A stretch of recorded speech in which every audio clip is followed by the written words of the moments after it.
नमस्कार, स्वागत है आपका खास कार्यक्रम देश देशांतर में। मैं हूं आरफा खानम शेरवानी।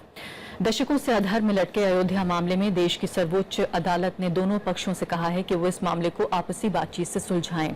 इसके लिए 31 मार्च तक का समय भी दिया गया है। मामले की सुनवाई के दौरान सुप्रीम कोर्ट के मुख्य न्यायाधीश JS खेहर ने दोनों पक्षों को बातचीत का एक और मौका दिया है।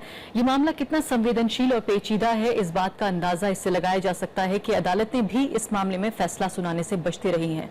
जानकार मानते हैं कि आजाद भारत के इतिहास में अयोध्या से बड़ा कोई मुद्दा नहीं जिसने इतना ध्रुवीकरण पैदा किया हो समाज में।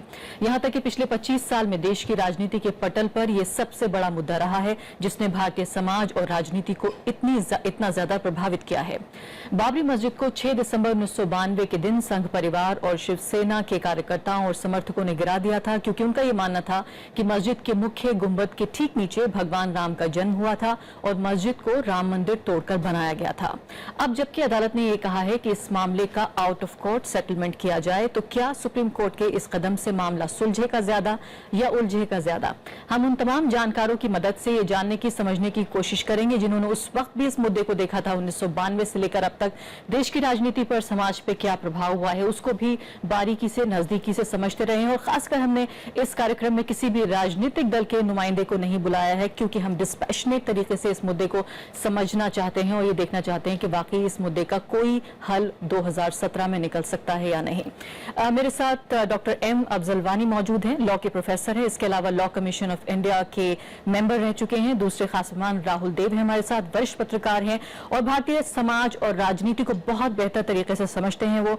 तीसरे मेहमान मेरे साथ डॉक्टर कमल मित्र चिनॉय हैं, प्रोफेसर हैं स्कूल ऑफ इंटरनेशनल स्टडीज और खासकर बाबरी मस्जिद के बाद कई कमेटियों में शामिल रहे हैं और रिपोर्ट भी तैयार की है उन्होंने। मेरे साथ हिलाल अहमद मौजूद हैं, एसोसिएट प्रोफेसर हैं CSDS में और साथ ही वरिष्ठ पत्रकार मेरे सहयोगी अरविंद कुमार सिंह मौजूद हैं, जिन्होंने न सिर्फ एक पत्रकार की हैसियत से उस वक्त बाबरी मस्जिद के ढाए जाने को उन्होंने कवर किया, बल्कि उसके ऊपर एक किताब भी लिखी। उनके तजुर्बे से समझने की कोशिश करेंगे कि आखिर अब आगे क्या होगा।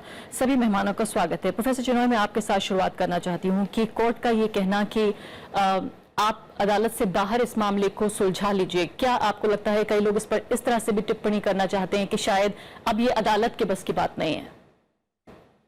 देखिए, दो बातें। एक तो कि अदालत के बाहर यदि दोनों पक्ष मान लेते हैं तो उसमें कोई दिक्कत नहीं है। बहुत साल हो गए हैं। आखिर में 1950 में जो पहली सबमिशन थी यूपी सरकार की, जिसने कहा कि ये बाबरी मस्जिद कभी श्री रामचंद्र जी का नहीं रहा है, अब तक बहुत साल गुजर गए हैं।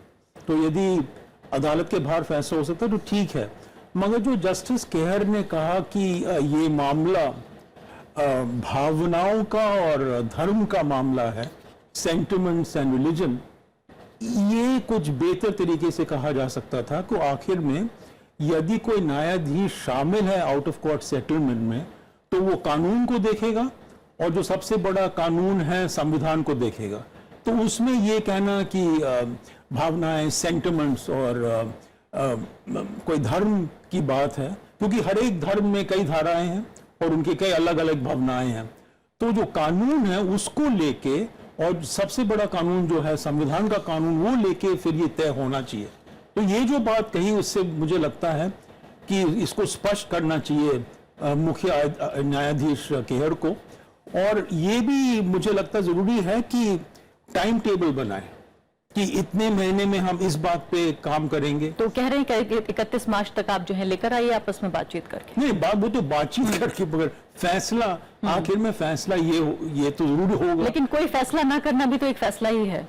नहीं मां, मुझे लगता है कि अब माहौल भी बदल गया है, संघ परिवार का जोर ज्यादा है सरकार में, तो मुझे लगता है कि बात तो हो सकेगी। मगर ये बात, इस पे जो मुख्य बात जिसे जहाँ दिक्कत हो सकती है कि कहाँ पे मस्जिद बनेगा, कहाँ पे मंदिर बनेगी, ये इस तरह के मामले हैं। आखिर में बाबरी मस्जिद तो खंडित हो गई, तो उसको दोबारा बना नहीं सकते। ठीक है प्रोफेसर वानी, 1528 से शुरू होकर ये कहानी अब यहाँ 21वीं सदी में आ पहुंची है। बहुत सारे उतार चढ़ाव देखे हैं इस मस्जिद ने, जिसको फिर मंदिर कहा गया, अब उसको विवादित ढांचा कहा जाता है, अलग अलग तरह के नाम दिए गए। मैं आपसे ये समझना चाहती हूँ कि कानून की नजरों से इसे हम कैसे देखें, खासकर सुप्रीम कोर्ट का ये बयान। हालांकि ऐसा नहीं है कि पहले आउट ऑफ कोर्ट सेटलमेंट की बात नहीं हुई है, इस बार क्या नया है इस बात में?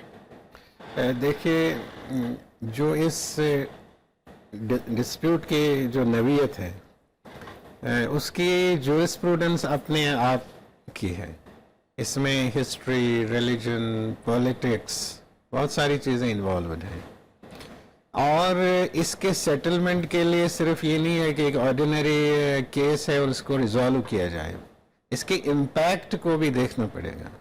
इसलिए इसको देख के ये नहीं है कि ये एक हफ्ते में रिजॉल्व किया जाए और ये है कि डे टू डे हियरिंग की जाए या पार्टीज को बताया जाए आप आपस में सेटलमेंट कर लें, ऐसे नहीं हो सकता। ये एक बहुत ही कॉम्प्लेक्स इशू है और इसमें बहुत डिस्पैशनेट होके कोर्ट ही को रिजॉल्व करना है। लेकिन जज साहब तो कुर्सी पे नहीं थे अपनी, जज साहब तो कुर्सी पे नहीं थे। वही तो मैं कह रहा हूँ कि ये एक जूरिस्प्रूडेंस कोर्ट को रियलाइज करना पड़ेगा कि इतने जो है इसमें जो है डिकेड्स हो गए, इसमें कोई आउटसाइड कोर्ट सेटलमेंट नहीं हो सकता है, क्योंकि जहाँ ज्यादा सेंटिमेंट्स इन्वॉल्व हो, पॉलिटिक्स इन्वॉल्व हो, वहाँ कोर्ट को ऑन मेरिटस ही इसको डिसाइड करना पड़ेगा। लेकिन उन्होंने कहा खुद सुप्रीम कोर्ट के जज ने कि ये सेंटिमेंट और रिलीजन का मामला है। उन्होंने कहा कि ये भावनाओं, धर्म का मामला है। एक व्यक्ति जिसका मैंडेट ये है कि वो कानून की नजर से ही देखेगा, धर्म और भावनाओं की नजर से नहीं देखेगा, क्या आपको लगता है कि जज भी जो है इंसान होते हैं, उनके भी सेंटिमेंट और भावनाएं होती हैं, उनका भी धर्म होता है, क्या उनके लिए ये कहना ठीक है? नहीं, सेंटिमेंट है इसमें, तभी तो कॉन्फ्लिक्ट है ये। और इसलिए कि सेंटिमेंट्स इतने एक्सट्रीम लेवल पे हैं कि ये आउटसाइड कोर्ट इसका सेटलमेंट नहीं हो सकता है, जैसे हमने सर्वे किया है। मैं एक एकेडमिक वर्जन दे रहा हूँ आपको कि जहां तक नवीयत जो केस की है वो आउटसाइड कोर्ट बहुत ही मुश्किल है, बल्कि इम्प्रोबेबल है सेटलमेंट इसका। इसलिए ऑन मेरिट्स कोर्ट को एक जूरिस्प्रूडेंस इवालू करनी है कि इस किस्म के डिस्प्यूट्स में क्या कंसिडरेशन रहनी चाहिए, ताकि इसका फ्यूचर इम्पैक्ट जो इस डिसीजन का होगा वो भी देखना पड़ेगा। लेकिन प्रोफेसर मैं ये समझना चाहती हूँ कि एक जज के नजरिए से समझना चाहती हूँ, एक कानून के जानकार के नजरिए से, कि उन्होंने उनके पीछे ये कहने की वजह क्या रही होगी, क्या वजह है कि कानून की बस की बात नहीं है अब?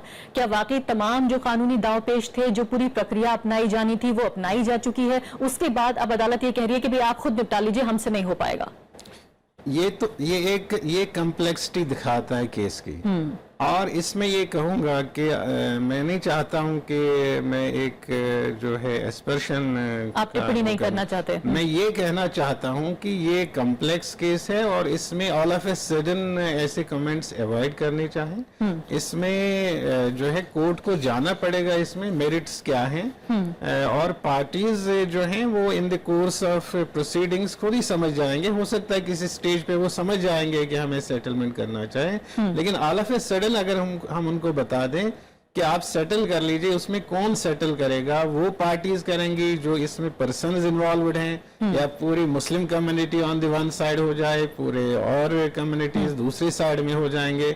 फिर वो एक्सेप्ट कौन करेगा? अगर कोई एक ग्रुप उसमें से एक्सेप्ट कर भी लेता है और लोग कितना आप ये कह रहे हैं विरध समाज जो है उसे मानेगा या नहीं मानेगा? इसलिए इसके बहुत ज्यादा मुश्किलात हैं।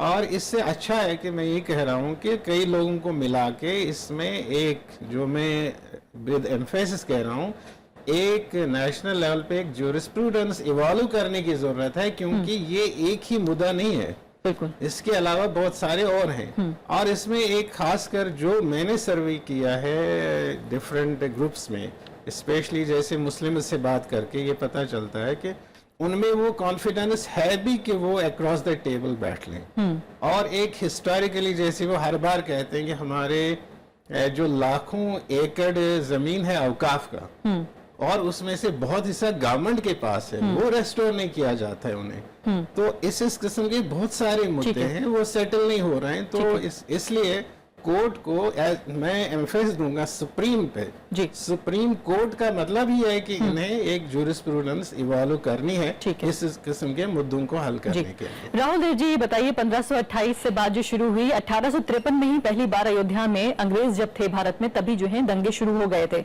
उसके बाद 1859 और 1949 में जो है दोनों पक्ष अदालत जा चुके थे, मुकदमा दायर हो चुका था और यहाँ ताला भी लगा दिया गया था। उसके बाद का इतिहास जाहिर है हमें मालूम है, 1992 में क्या हुआ, 2001 में, 2002 में, पूरा इतिहास देखें तो बहुत सारे पड़ाव आए हैं। अभी फिलहाल अदालत की इस टिप्पणी को आप कैसे देखते हैं?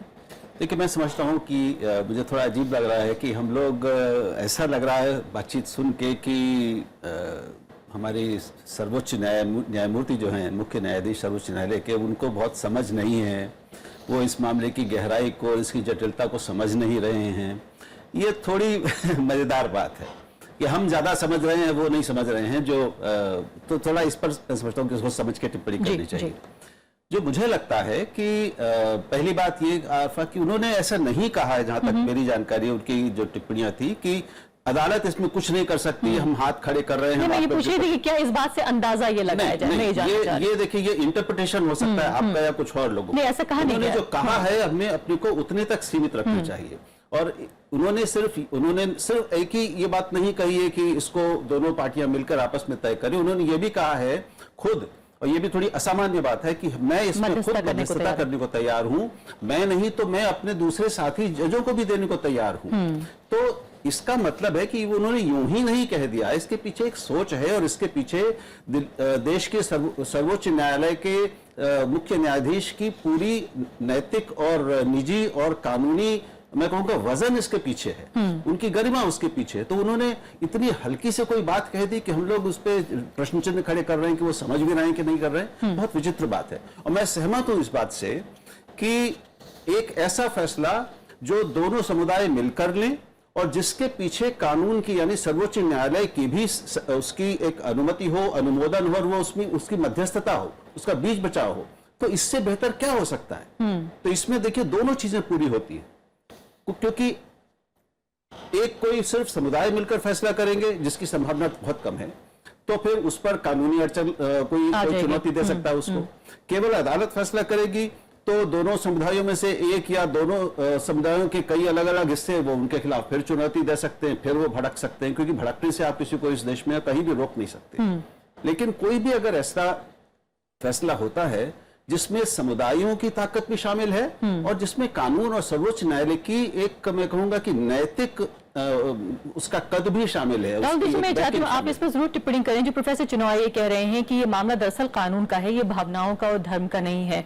क्या आपका ये मानना सही है कि एक ऐसा कॉन्स्टिट्यूशन, एक ऐसा संविधान जो ये कहता है कि वो धर्मनिरपेक्ष है, उसमें भावनाएं और धर्म कैसे तय करेंगे आप? देखिए, हमारा संविधान कहता है कि वो पंथ निरपेक्ष है, धर्म निरपेक्ष नहीं कहता, है ना। ये शब्द महत्वपूर्ण है, इसके में ध्यान रहना चाहिए कि संविधान क्या कह रहा है। तो ये पंथों का मामला नहीं है।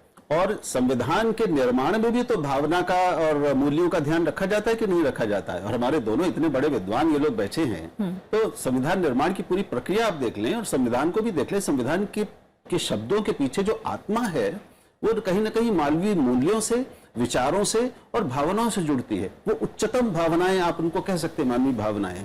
तो कोई भी कानून, कोई भी देश और समाज, कोई अदालत भी अपने आप को एक सीमा के बाद अलग नहीं कर सकते, इससे अलग नहीं कर सकती, क्योंकि उसको ख्याल रखना है। और जो दिख रहा है कि खैर साहब को इस बात का ख्याल है कि लोगों की भावनाओं पर क्या असर हो सकता है। जी, हिलाल अहमद साहब, मैं आपकी तरफ आना चाहती हूँ। इससे पहले कि अरविंद से जानने की कोशिश करें कि आखिर ग्राउंड पर, स्टूडियो से बाहर इसका क्या असर हो रहा होगा जब सुप्रीम कोर्ट ने ये कहा होगा, और अब जब वो ये कह रहे हैं कि दोनों पक्ष आपस में मामला सुलझाने, तो आखिर ये पक्ष कौन है? क्या वाकई ये ठीक तरीके से रिप्रेजेंटेशन करते हैं, प्रतिनिधित्व करते हैं दो समुदायों का भारत में?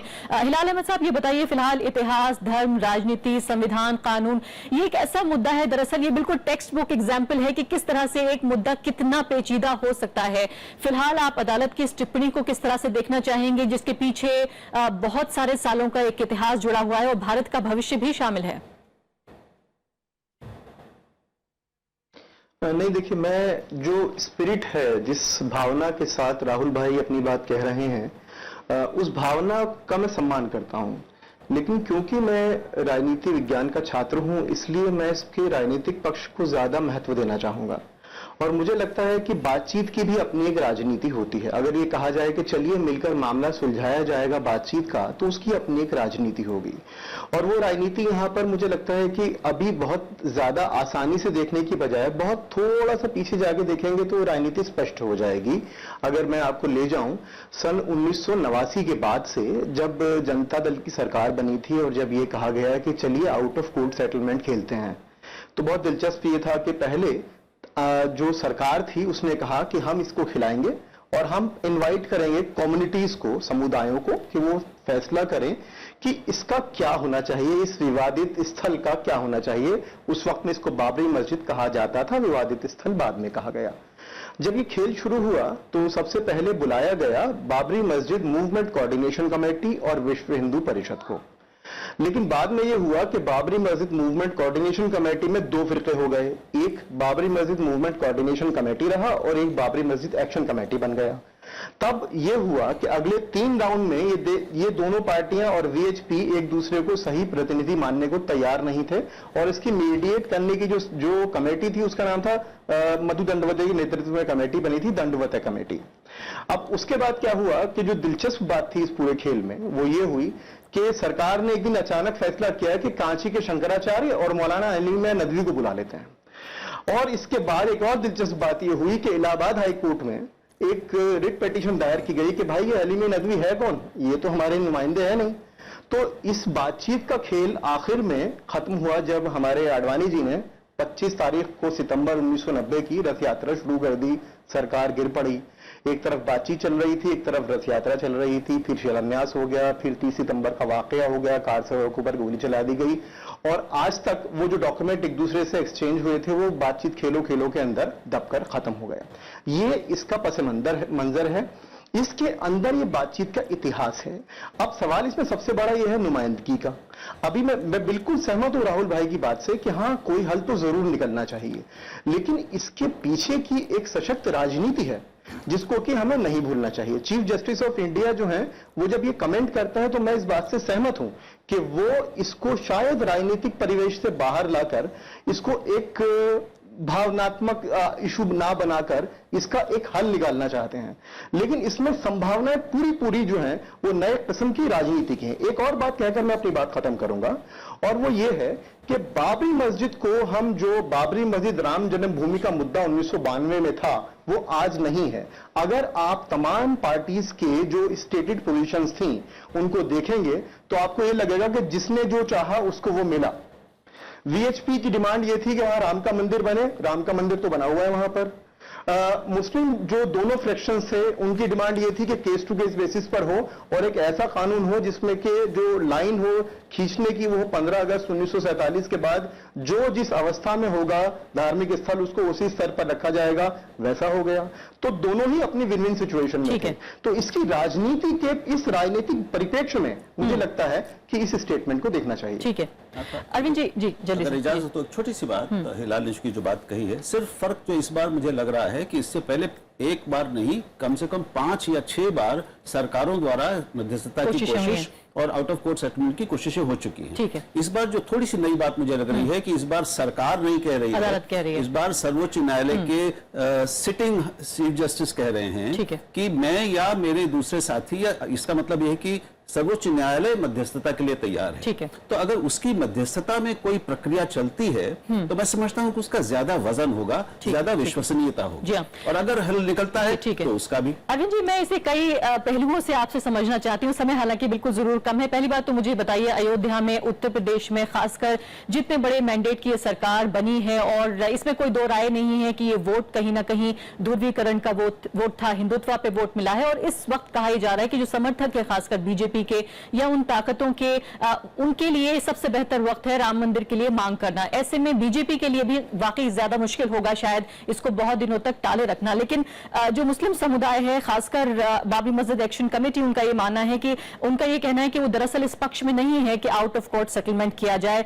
सुब्रमण्यम स्वामी की मध्यस्थता पे उन्हें काफी समस्या है, लेकिन उन्होंने कहा है कि अगर अदालत ये चाहती है तो हम उनके साथ बैठकर बात करने को तैयार हैं। किस तरह से आप देखते हैं जमीन पर इस मुद्दे को उभरते हुए? देखिए, जमीन की ये बात जो राहुल जी ने कही, देखिए सही है कि इस बीच में वार्ताएं सरकार के स्तर पर कई हुई हैं आरफा जी, लेकिन जो सबसे सीरियस डिबेट जिसको कहिए, जिसमें डॉक्यूमेंट एक्सचेंजेज हुए वो चंद्रशेखर के पीरियड में हुए थे, और उसके बाद वैसी वार्ता पहले भी नहीं हुई और बाद में भी नहीं हुई।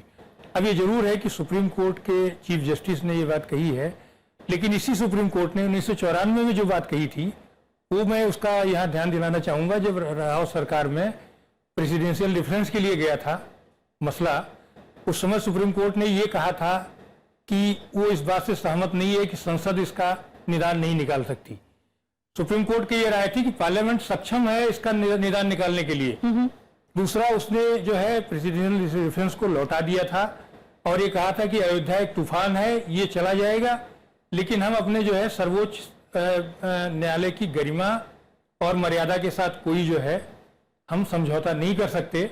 उसने 3-4 बड़ी महत्वपूर्ण बातें कही थी। ये अक्टूबर 1994 इससे पहले कि हम इतिहास में वापस जाए अरविंद जी, मैं आपसे ये अनुरोध करूंगी कि फिलहाल का जो मौजूदा हालात हैं, जो राजनीतिक परिप्रेक्ष्य हमें देखने को मिल रहा है, जो सामाजिक हालात हैं, अभी मैं इस आज के दिन इस नजरिए से समझना चाहती हूँ कि आज के दिन क्या मायने हैं अदालत के इस बयान के। देखिए, आज जो है निश्चित तौर पर ये जो है जो सरकार आई है नई, योगी जी और इनके जो गुरु जी रहे हैं महंत अवैधनाथ, वो खुद राम मंदिर आंदोलन के एक बड़े नेता रहे और उन्हीं के आने के बाद से साधु संत बड़ी संख्या में जुड़े, तो निश्चित तौर पर मंदिर को लेकर के एक दबाव है।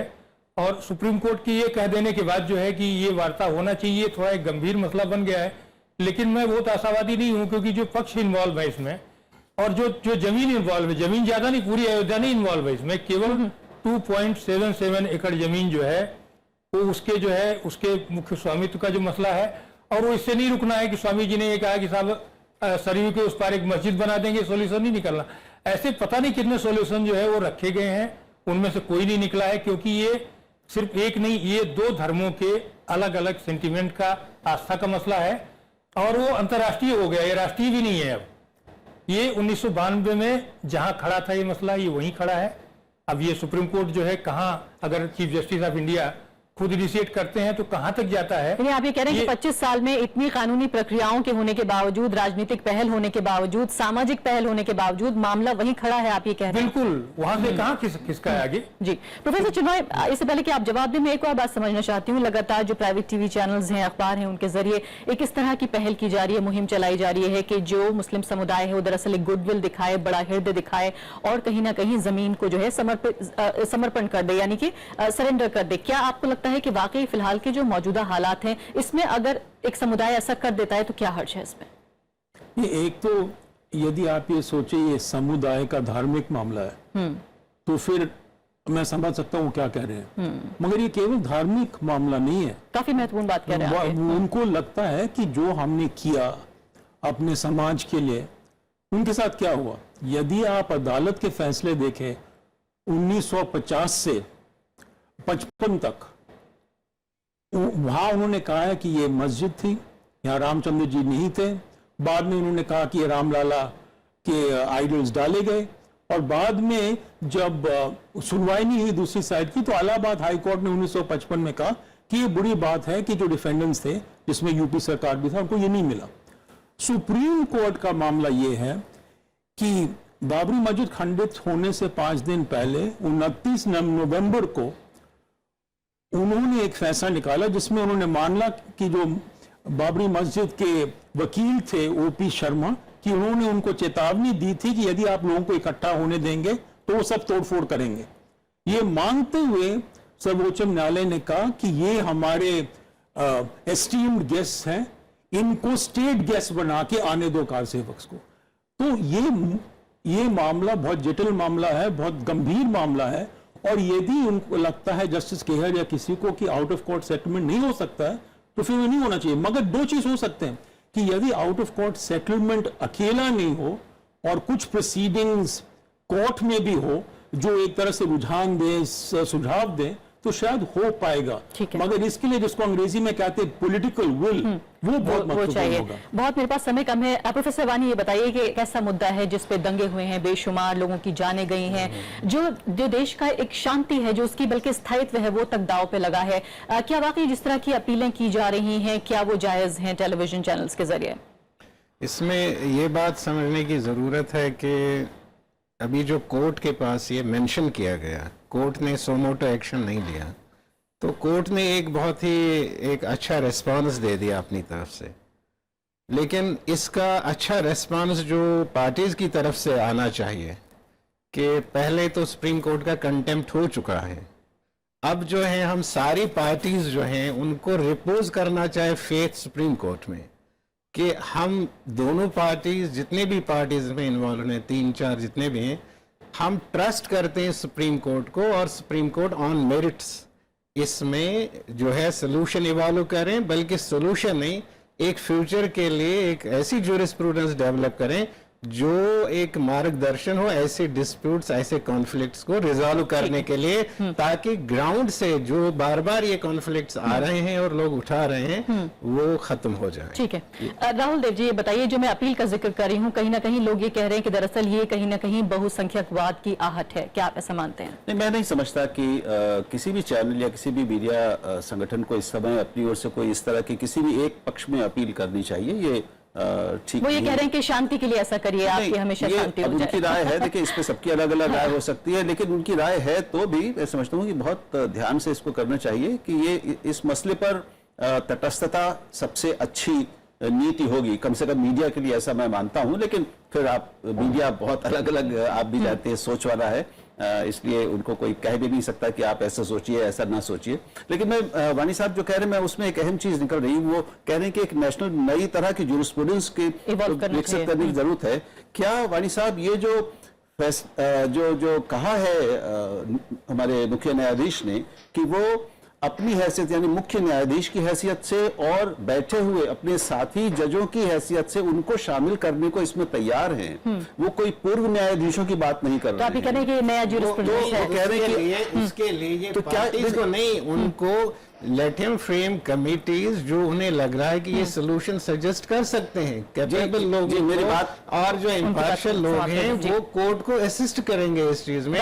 नहीं तो जो पार्टीज ऑलरेडी कॉन्फ्लिक्ट में इस एक्सट्रीम में आ गई हैं उनको ये बताना कि आप सेटलमेंट कर लीजिए, वो ऑन द ग्राउंड जो है वो इम्पॉसिबल कह रहा हूँ। वानी साहब आप एक हिस्से को, खेर साहब की बात के सिर्फ एक ही हिस्से को क्यों बार बार दोहरा रहे हैं, उसको दूसरे हिस्से को छोड़ रहा। मैं सवाल ये पूछ रहा हूं, जो है मैं सवाल ये पूछ रहा हूं, चीफ जस्टिस का बड़ा पॉजिटिव रिस्पांस है, लेकिन एट द सेम टाइम जो एक्सपीरियंस है और जो ग्राउंड सिचुएशन है उसमें वो इम्प्रोबेबल है।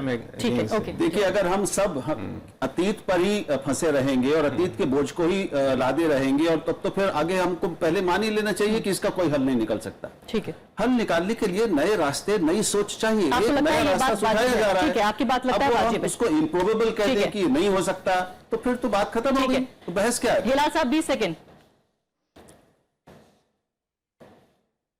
हाँ नहीं, 20 सेकंड। बिल्कुल राहुल भाई की बात से मैं बिल्कुल सहमत हूं कि वाकई में नई चीजों को सोचना चाहिए, और मैं वानी साहब की बात से भी बिल्कुल सहमत हूं कि एक नई तरीके की चीज तो ओपन अप हो ही रही है। लेकिन इसके साथ साथ में मैं सिर्फ ये कहना चाहता हूं कि ये जो भी डिस्प्यूट होते हैं, जो भी विवाद होते हैं, वो कहीं ना कहीं पर किसी एक ऐतिहासिक पृष्ठभूमि से निकल रहे होते हैं। तो जो भी बातचीत की प्रक्रियाएं चलती हैं उसको अऐतिहासिक तौर पर हम नहीं देख सकते हैं। ठीक है, बहुत बहुत शुक्रिया सभी मेहमानों का। तो साफ तौर पर एक ऐसा किस्सा, एक ऐसी बात, एक ऐसी घटना जिसने हमारे इतिहास को भी कहीं ना कहीं लहूलुहान किया है, हमारे आज को भी प्रभावित करता है और भविष्य को भी प्रभावित करेगा। काफी सोच समझकर, सूझबूझ से फूंक फूंक कर कदम रखना होगा। इसी के साथ अभी के लिए इतना ही। नमस्कार।